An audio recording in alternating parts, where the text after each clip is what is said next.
El 11 de junio de 1962, 3 prisioneros se fugaron de la cárcel de Alcatraz, una de las prisiones más seguras de los Estados Unidos en ese entonces, puesto que estaba ubicada lejos de tierra firme, en una isla, precisamente en la isla de Alcatraz, en la bahía de San Francisco.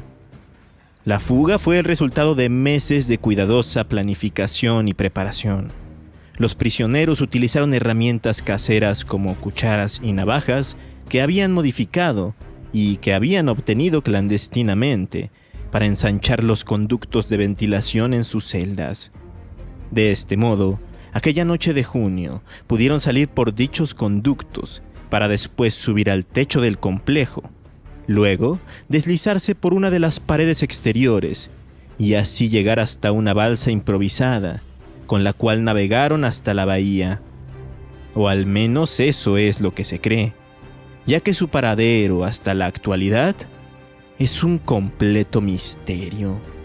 No se sabe si llegaron a tocar tierra y si lograron cambiar de vida, o no se sabe si naufragaron y murieron ahogados en las frías aguas del mar, porque nunca se encontraron sus cuerpos. Y en realidad, no se sabe nada de nada, a pesar de las tantas pesquisas e investigaciones.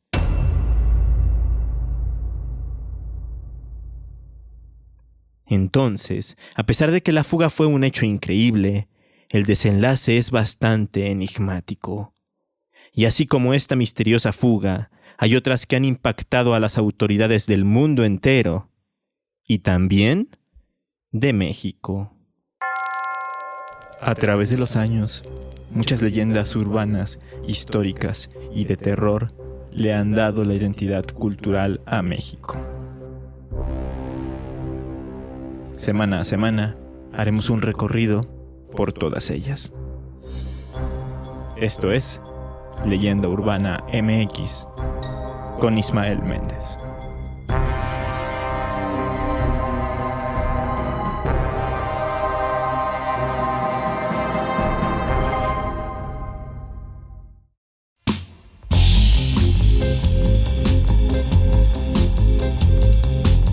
No es un secreto el hecho de que a lo largo de la historia se han llevado a cabo fugas y escapes de prisiones que hasta parecen sacadas de un thriller policial o una película de acción y aventuras. Ya mencioné en la introducción la famosa fuga de Alcatraz, pero hay otras que también han acaparado los medios de comunicación. Por ejemplo, una de las más antiguas de las que se tiene registro ocurrió en el lejano año de 1597. Cuando el jesuita John Gerard, quien se encontraba encarcelado en la Torre de Londres, se abrió paso entre las piedras que conformaban su celda, haciendo un boquete para posteriormente burlar a los guardias y subir hasta un muro por el que se podía llegar al foso de la torre, cosa que hizo ayudándose de una cuerda. Una vez abajo, otros 2 hermanos jesuitas lo esperaban con un bote de remos, con el cual navegó y alcanzó la libertad. Quizá el personaje más famoso por las fugas que llegó a realizar fue el ladrón de bancos John Dillinger. Su hazaña más ilustre ocurrió en 1934, cuando pudo salir de la prisión del condado de Lake en Illinois, una cárcel que, según decían, era a prueba de fugas. La leyenda cuenta que lo que hizo Dillinger fue tallar un arma falsa a partir de un trozo de madera. Luego la pintó de negro y con ella amenazó a los guardias y los obligó a abrir la celda. Pero aquí no acaba la cosa, pues para hacer aún más increíble la situación, John se dio el lujo de robar el auto del sheriff para alejarse de la prisión a toda velocidad. Irónicamente, el criminal fue abatido ese mismo año por agentes del FBI, después de haber sido traicionado y delatado por Anna Sage, una de sus amigas. ¿Y cómo olvidarnos de las 2 fugas del Chapo Guzmán? La primera de ellas realizada en 2001, cuando el capo escapó de la prisión de Puente Grande en el estado de Jalisco a través de un carrito que se ocupaba para la lavandería, Aquí se acusa mucho a la corrupción del sistema penitenciario mexicano. Sin embargo, la segunda fuga sí que fue mucho más elaborada, ya que huyó de la prisión de máxima seguridad del Altiplano, ubicada en Almoloya de Juárez. El 11 de julio de 2015, el Chapo salió de aquel lugar mediante un túnel de más de 1,5 kilómetros de longitud que conectaba su celda con el exterior.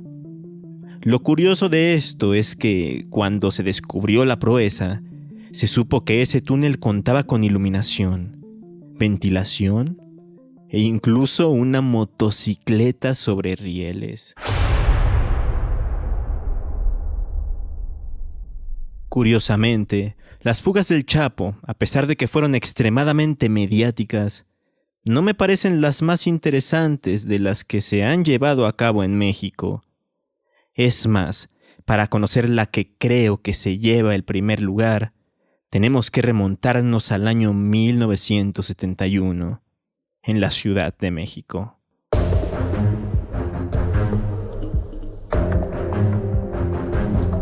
Durante los años 60 y 70, la penitenciaría de Santa Marta Acatitla era la prisión de máxima seguridad por excelencia en México. Y también en ese entonces se encontraban presos 2 extranjeros que compartían celda. El estadounidense Joel David Kaplan, un millonario neoyorquino condenado a 28 años de encierro por el supuesto asesinato de una persona, y el venezolano Antonio Contreras Castro, acusado de falsificación y uso ilegal de documentos, además de robo y fraude.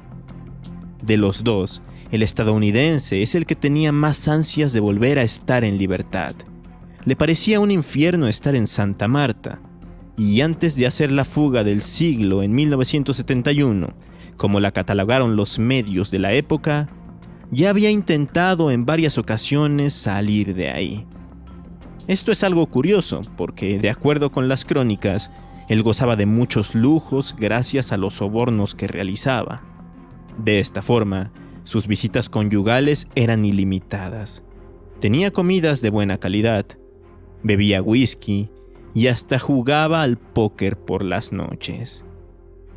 En fin, se sabe que en uno de sus intentos de fuga tenía planeado hacerse el enfermo.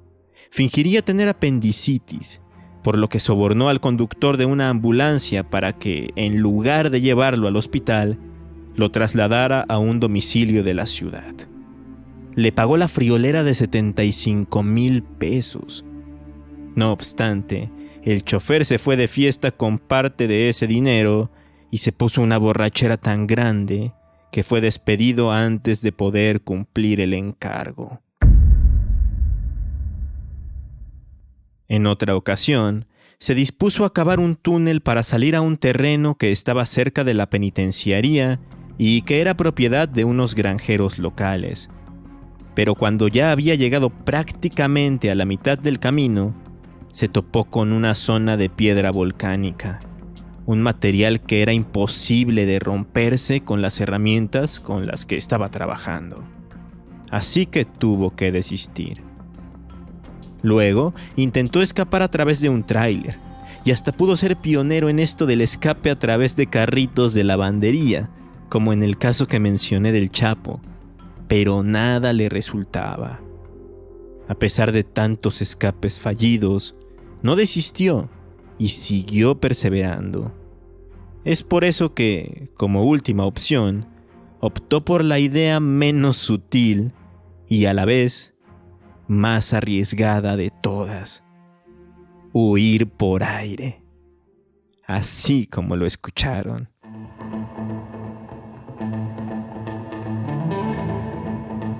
El 18 de agosto de 1971, a las 6:35 de la tarde, un helicóptero azul claro de 4 plazas y sin matrícula visible descendió hasta el patio interior del dormitorio número 1 de Santa Marta Acatitla. Inmediatamente después, Joel David Kaplan y Antonio Contreras dejaron sus celdas y corrieron hacia ese lugar.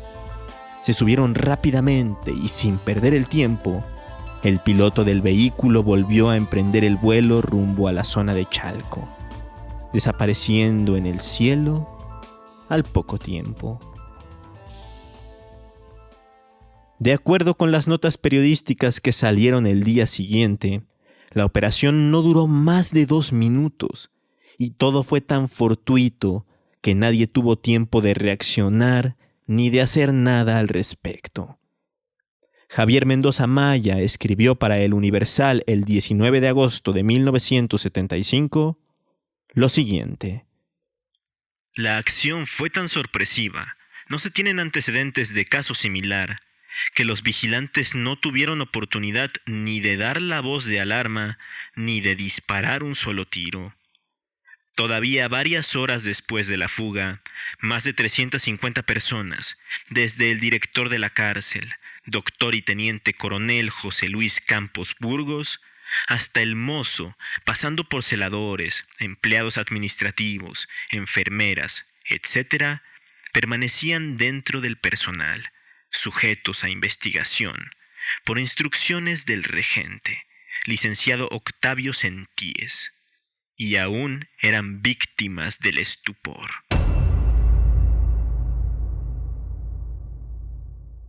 Pero a todo esto, ¿cómo es que tanto Kaplan como Contreras lograron que un helicóptero aterrizara tranquilamente dentro de la cárcel para que pudieran subirse e irse como si de los directores del lugar se tratara? Bueno, pues hubo una meticulosa planeación detrás. En principio, contrataron a un buen piloto. Aquí hay 2 versiones. La primera de ellas habla del norteamericano Hardy Orville Dale, un piloto de la compañía aérea Western Airlines. Y la segunda nos dice que fue Victor Statter, un contrabandista que había combatido en la Segunda Guerra Mundial y que vivía de transportar mercancías ilícitas en su propio avión. De cualquier forma, el hecho es que se consiguieron a alguien astuto y con experiencia para pilotear el helicóptero Bell modelo 47 de color azul claro antes mencionado. Este también es un dato importante, de hecho, porque al ser de ese color se confundía con los helicópteros que utilizaba la policía por aquellos años. Una vez teniendo el medio de transporte y a un hábil piloto, se decidió el lugar y el momento preciso para la extracción. El miércoles 18 de agosto, por la tarde. ¿Por qué ese día y a esa hora? Resulta que en ese instante, la mayoría de los internos estaban viendo una película que les era proyectada dentro de la cárcel, por lo que había menor seguridad en el resto del penal. Por otro lado, se eligió en específico ese patio porque tenía una superficie bastante amplia para que el helicóptero pudiera aterrizar, pero más que nada, porque era un lugar donde sería difícil para los guardias dispararles, ya que la torre de vigilancia más cercana estaba a 350 metros de ahí y no tenía muy buen ángulo de tiro. Ahora bien, pudieron hacer todo tan fácil y rápido porque, como dije antes, el piloto era muy pero que muy bueno y pudo maniobrar de forma perfecta a pesar de las condiciones climáticas, ya que esa tarde estaba lloviendo. Además, ambos prisioneros estuvieron 100% alerta y en cuestión de segundos salieron de donde estaban, recorrieron el patio y arribaron al helicóptero. Inmediatamente después de la fuga, las autoridades desplegaron un gran operativo para dar con los fugitivos. Mandaron policías a los aeropuertos cercanos y se solicitaron informes a las terminales aéreas, pero no lograron encontrar nada. Así que desde este punto, también se barajan un par de teorías diferentes. La primera de ellas, la que salió justo después de la fuga, dicta que ambos tomaron un rumbo hacia Venezuela, país natal de Contreras, mientras que después se dijo algo un tanto diferente. Se dijo que con el helicóptero se fueron directamente a Pachuca. Ahí ya los esperaban una avioneta y un Cadillac.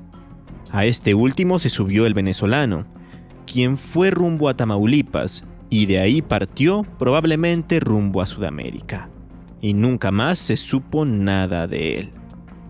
La avioneta fue abordada por Kaplan, quien presuntamente fue hacia Brownsville, en Texas. De acuerdo con el diario La Prensa, en ese entonces la evasión de la cárcel no representaba un delito como tal en México. Por lo tanto, Kaplan obtuvo su libertad. Entró de forma legal en los Estados Unidos y pudo disponer de su fortuna sin ningún impedimento.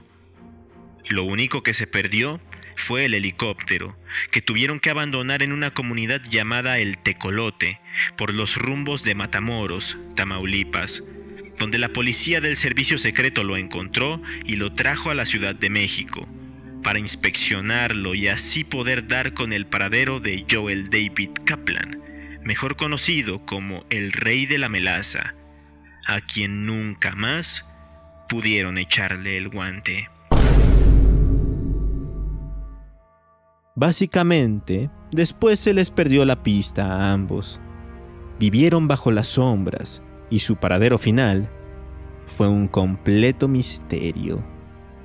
Quizá es por esto que su odisea fue llamada la fuga del siglo.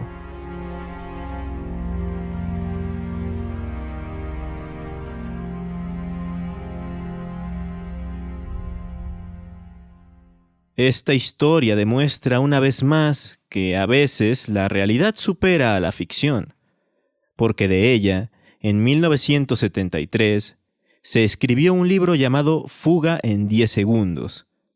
Y 4 años después de los hechos, en 1975, fue llevada a la pantalla grande. Fue una gran producción hollywoodense llamada Breakdown, dirigida por Tom Grise y protagonizada por Charles Bronson.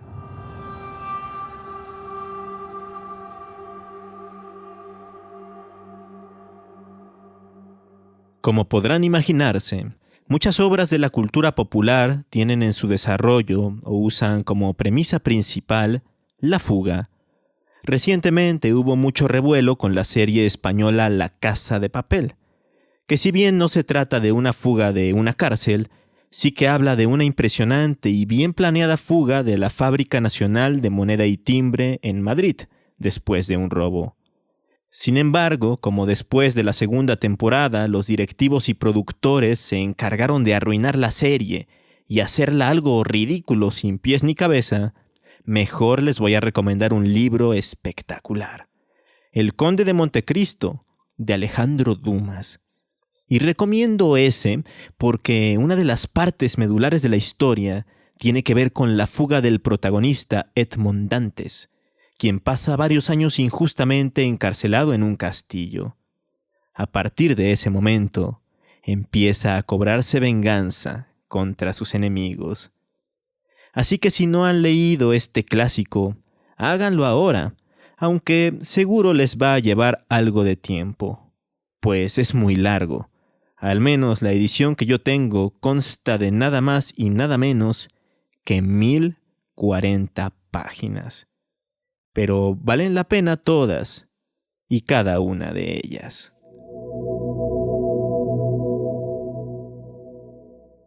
Mientras lo hacen, yo me despido de este episodio. Recuerden que pueden seguirme tanto en la plataforma de podcast en la que me escuchan, como en redes sociales.